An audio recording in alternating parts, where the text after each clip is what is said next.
Ladies and gentlemen, welcome back to the channel. This is Jack Ryan with Simply Vegas, and today we're going to go through a full pre-drywall walk with you. Right now we don't have the superintendent in here doing the pre-drywall walk, but I'm going to do it for you guys, kind of show you what to expect when you go and do a pre-drywall walk. What to see underneath the drywall, what things to watch out for when you do the pre-drywall walk, so that you're prepared for when your pre-drywall walks come, or maybe you're just interested in what happens in under the drywall of your house. So let's go inside and check it out. So this house is actually a KB home, and we're doing this for our client. We figured we can share this information with all the subscribers out there. By the way, if you haven't done so already and you're not subscribed to the channel, please do. Please do so, and like the video, and hopefully you'll get to enjoy the content that we post in this on this channel. We have the pre-drywall walk of this home right here. This is a KB home. This is it's pretty much ready for the drywall to go up. We have your insulation. This is an R15 on all the exterior doors. So this goes up usually right at the end, is the last thing that goes up before the drywall goes up. And what you have is all the exterior walls. It means all the livable area that you have inside a house has to be protected from the outside, temperature. So when you have super hot, heat outside, in the summer or in the cold winters, what happens is this insulation helps you out with that. We'll be able to see everything that is underneath. So also the clients will be able to know what's under their walls in case they kind of want to do some kind of remodeling or something in the future. Don't know what's underneath, or maybe even something as simple as hanging a picture or something. You'll be able to see where all the ducts are and everything, so they don't make any damage. Okay, starting here in the garage, we're gonna see our water lines and everything. So actually this one is your water line that goes out to the side of the house. This will be for your hose in the front of the house. Then right next to it, we have our main water line. This is where the water comes in from the street. It goes up, and then it crosses over to the other side. Crosses over to the other side, all the way up here. All the way up here, and it comes down onto the side of right here. This will be your main water shut-off valve. As you can see now, it's on because it's in the same direction as this this water line. Once you turn it, that's when your water line to the house is going to be closed off. This one goes over to where does it go? This one goes out. As you can see, it goes back up, and it goes out to the side right here. It's the second one, which would be the water line right here for your water hose. Okay, and also I think this one goes down underneath to the sprinkler system as well on the outside. So all the outside water is what it is. Now let's go over to, let's see. Right here you have your garage door opener. This is that cable right there. You have, this is the tar paper. And one thing to notice with KB is they do really do a great job at sealing all the spots. As you can see down here, we have this foam that actually seals all the penetrations or anything that to kind of seal tight all the houses, all the walls of the house. That way when we have, when you have a different temperature from the outside to the inside, that we don't get any air loss from the inside of the house. Very, very, very important for energy efficiency. And KB actually really prides themselves on the energy efficiency. As we walk in, now this model is the 2124 floor plan by KB. As you can see, we got a nice open floor plan, your island and all that stuff. Over on this side, what we're standing in right now is the bedroom downstairs. This one has its own closet. As you can see on top, we have our ceiling joists right here that connect the first floor and the second floor. Now, all the plumbing is in right here, all the water lines, the plumbing, your HVAC ducts right there. And everything looks good. When you do a pre-drywall walk, what you want to check out is just to make sure that there are no major ducts that have any obstructions or anything like that. Oftentimes builders do oversee these little things, but then what happens is it's something that you're probably not going to catch when you do actually get the house. Because let's say this duct, for example, right, it's closed off, or maybe it has some kind of pipeline or something that is hitting it and it's closed off. What happens is this vent right here is not going to get any air in here, which means it's not going to circulate any air, any cold air, hot air, and this room might be a lot hotter compared to the other rooms out there. So what you want to do on that pre-drywall walk is try to make sure that everything looks good and there's that flow and everything. And even if you get an inspector out here, most of the time they don't catch it, or maybe the flow is not as strong as it's supposed to be, but they'll still read that there's going to be some kind of air coming out here, but you won't really get the room actually, the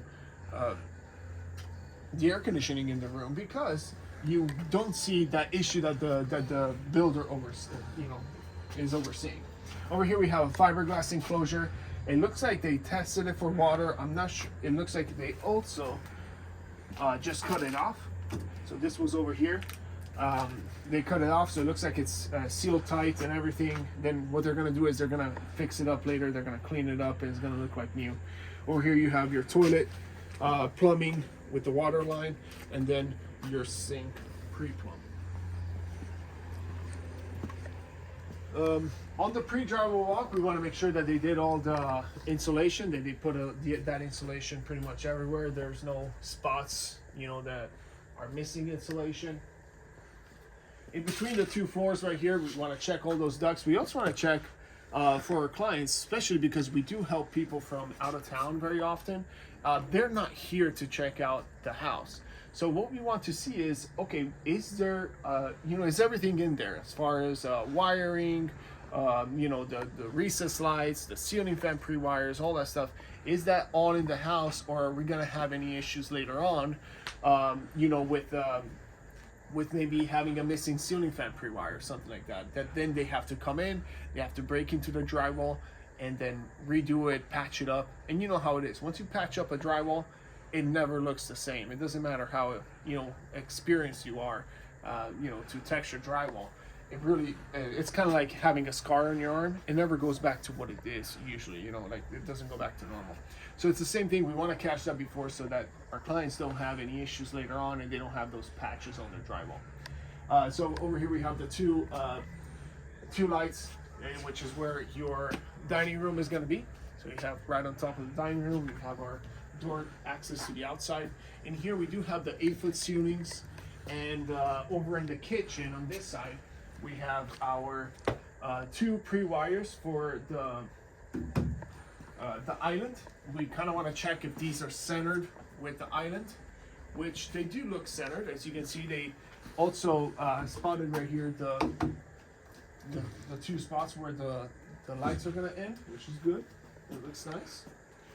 Over in the sink right here, this is going to be the sink in the island. You have all that pre-plumbing and all. One thing to notice here is the line right here for the cold water. As you can see, we have this little loop on the outside that we don't have on this side. And the reason why, this is for your RO system. This is where you tap into your RO system. This is the water line that comes out. This is the main line, okay? Then right here splits into the sink water line. And this is actually your fridge water line. So let's say you wanted to have your fridge water filtered by an RO system. Our system is reverse osmosis. It's a really tight filter that pushes through the water through that filter, and it gets your water cleaned up so that it's drinkable water, right?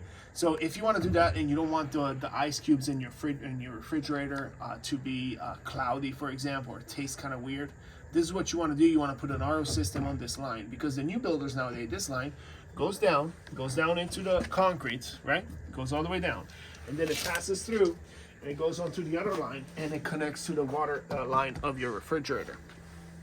Okay, so if you are able to filter that water, now your refrigerator is going to get the filtered water, and you're going to be able to drink that water from cup and get the cold water right away. And in addition to that, you can also add a spigot. Most builders actually put that spigot on your countertop, and you'll be able to have that RO system water from your sink as well. But yeah, that's pretty much it for here for the kitchen island. Over on this side, as you can see, we have looks like a push-in stove from this kind of outlet that we have. That's what they do.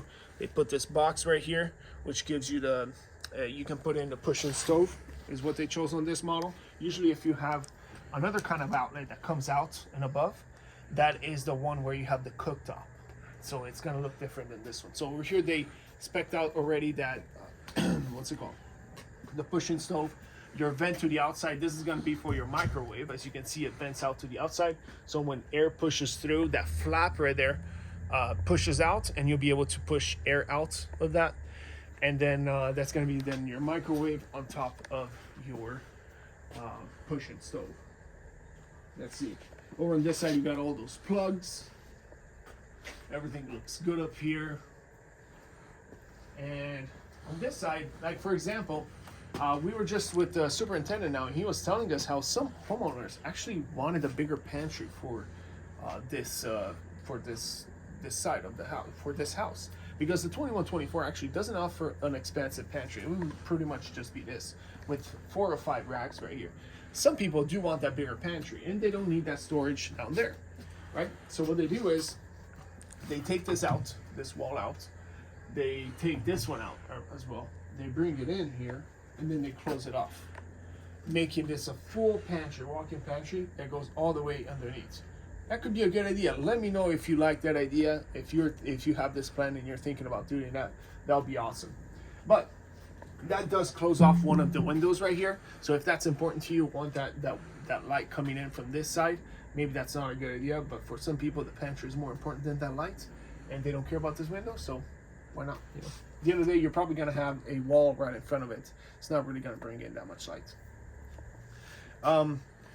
Another idea would be also just to get rid of this pantry right here, make a little bit more cabinet space, because this this pantry as well is I mean, this kitchen doesn't have many cabinets as well, so that could be a great idea. And as you can see from here, when you do the pre-drywall walk, that's why you do the pre-drywall walk as well. You can see there's some space in between the joists and this this frame right here. So what that means is it's not a weight-bearing wall. Therefore, you can take this out. It's not going to be an issue for the buyer to pretty much remove this wall. Okay, and the only issue would be, though, by seeing this video, is this sewer line, because they put in this sewer line. So if you wanted to take this side out, you're going to have an exposed sewer line. So definitely that's a no for sure. Which means you would have to keep this wall, maybe bring it out a little bit more, close it off right here, and you have a full walk-in pantry that goes all the way underneath your stairs. And then you can also have some storage at the same time in your pantry. Okay? Anyway, that's it on this side. Let's see if, so we saw that room downstairs, we saw everything here. Let's see the pre-wire for the TV here. It looks like they have the Cat 5 and Cat 6 right there. You see the lines right here. You got the inner line and the cable line. And then right here we have your power lines for your TV. So you have, you can put on your TV right here, and you can plug it in directly. One thing that I don't see, and that's something we have to check with our clients, is our TV pre-wire. So if sometimes they have a smart TV pre-wire here, which means that they're gonna put in a socket right here that goes through a Smurf tube, and it pulls out from underneath. So that when you put your entertainment center down here, what it's gonna do is it's gonna have the wires all throughout the wall and not go and dangle underneath your TV if you put the flat screen TV hang on to the wall, okay? But that's something that we have to check, so let me know if that is an option that you chose at the design center. Let's go outside and see a little bit what's going on the outside. All right. Nice sized backyard. We don't have any neighbors at the moment back here, but we do have about a 25-foot backyard, if not even more, with the built-in covered patio already chosen from them. As you can see, the roof tiles are already up. That's going to be the next step for them to put it, to install those roof tiles, because we already have the tar paper on the roof. One thing that they do, the reason why they put on those roofs on there is in order to they do it before the drywall goes up, because they have to have the house settle.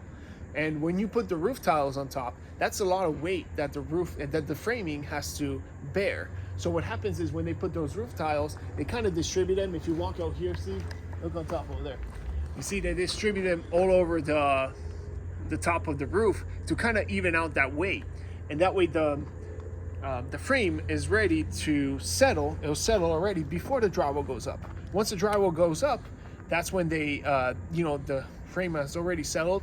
That avoids a lot of cracks into the drywall. So that's why they do it. They put that up. Then eventually, whenever they have the roofers come out, they'll install that. As you can see right here, they actually put an upgraded insulation pad on the outside. They are out of stock of a lot of products out here because of the shortages of supplies that we have. As you can see, this is the purple one. This is an upgraded one. Usually the other one that we get is a white foamy insulation. This one is a little bit thicker and it's stronger. So you're getting the upgraded insulation for free pretty much. This is usually about a $2,000 upgrade to get this kind of insulation on the outside. We've got the pre-wire underneath, or what's it called? Our covered patio. Now going upstairs, we can see right here, in this model, it offers an option to put a few, like a little stairwell here instead of having the pony wall. Otherwise, you can get the pony wall coming out. But this one is pre-framed already for the stairwell, so expect that to happen.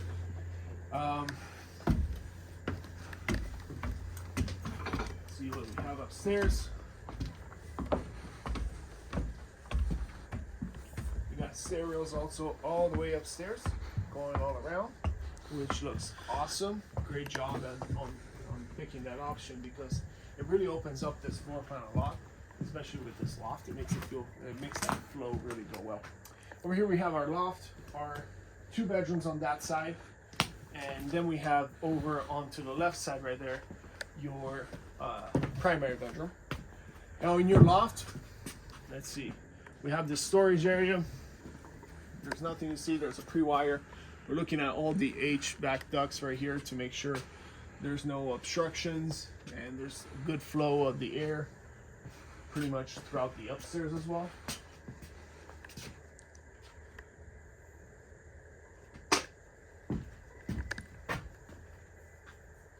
And then let's start with the laundry room here. We'll go and make our way around over there.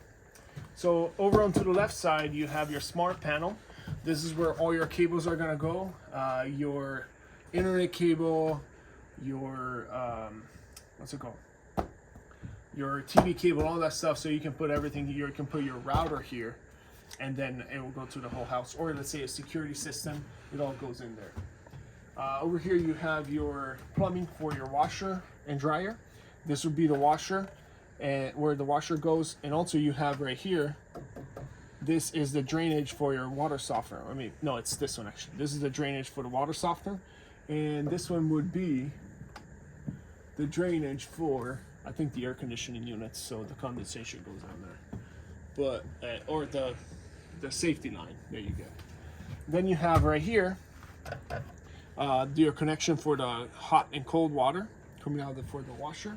And then this will be the dryer vent that vents out to the outside. We know it's a gas dryer. If you wanted to get an electric dryer, you would have to put in a 220 outlet right here. So that's something that you would have to check with the builder and tell them to put a 220 plug right here in order to get an electric dryer. Otherwise, standard, at least here in Las Vegas, we get the gas, what's it called? Dryer. Okay, walking in here, this one has a walk-in closet over here to the left. There's a recessed lights. And nowadays, KB does only recessed lights. They don't do those bulb lights coming out. So, or they'll give you a pre-wire like this one. As you can see, this one has this metal bracket right here, which supports up to 50 pounds. So if you have a ceiling fan, don't put in anything crazy, like something too heavy, but up to 50 pounds will be enough. So you can put in your ceiling fan right there. We got a few plugs over here, one right there, one over here, and one over there. per Nevada law, you have to have a plug every 12 feet in the house. Like if you go through the wall. 1, 2, 3 plugs right here as well. A pre-wire on top as well. And then this one has the sliding door walk-in closet. Nothing unusual from what we see so far in here. And then over here we have our shared bathroom. Now for this one, it looks like they option for just one sink up here, and most likely that's going to be on this side right here.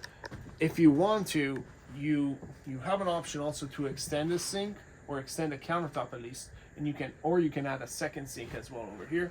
But it looks like our client did not choose that option as well. One thing to notice right here is these lines right here. These are the main plumbing lines. If you plan on putting in, for example, a something, you're hanging, something, a picture or something right there on top of your toilet. I don't know why you would do that, but you know what I mean, right? Hanging something right here. What happens is you could go straight into this with a nail.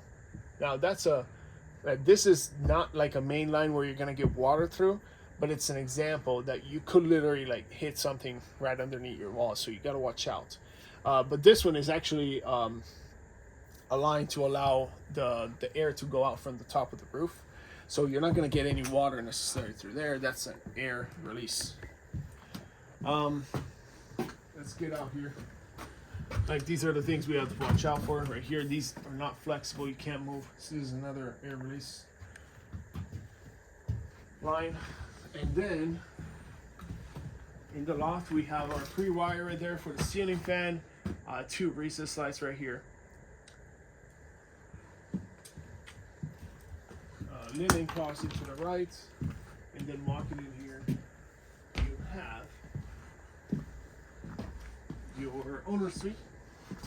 Oh, interesting. So they added a pre-wire right here in the corner. I'm guessing this is for some kind of pendant lights they're gonna put on the side. Oh no, they did it all for it. Okay, I got confused here because they have 4. These 2 right here are different from those 2 right there, but they do the same job.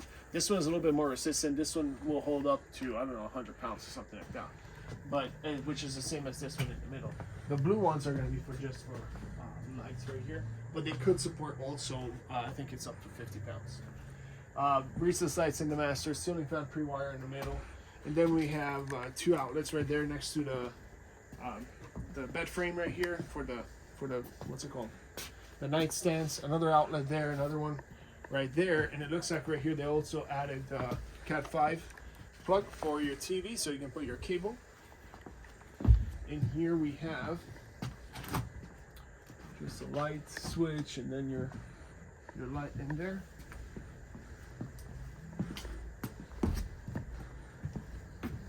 Owner's bath, we have 2 sinks right next to our tub and shower combo to the right. And one thing I wanted to point out, you see those insulation bats in the ceiling. So if you have those like that, that's because most likely they can't reach there with the blown in insulation. Blown in insulation means when they blow in with this machine, they blow in the insulation. It's like the little particle insulation just blows in and spreads it out. That one is a more efficient technically insulation, but this will work as well. Sometimes, however, when you have restricted spaces like that, they have to put in the bats, which is these insulation bats. And that's going to be because they can't reach in there with the blown in insulation, so they have to put there.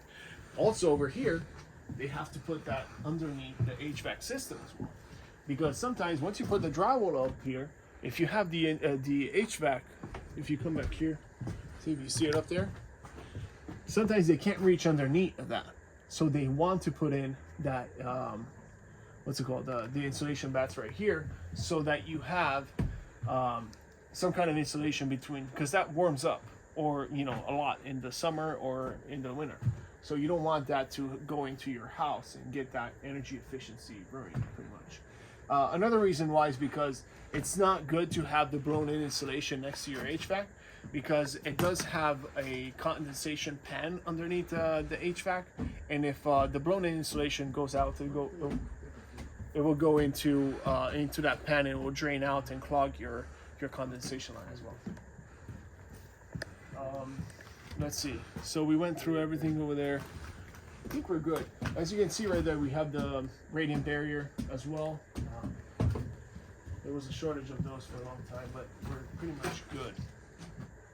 How you doing, sir? We're pretty much done here. So we're good.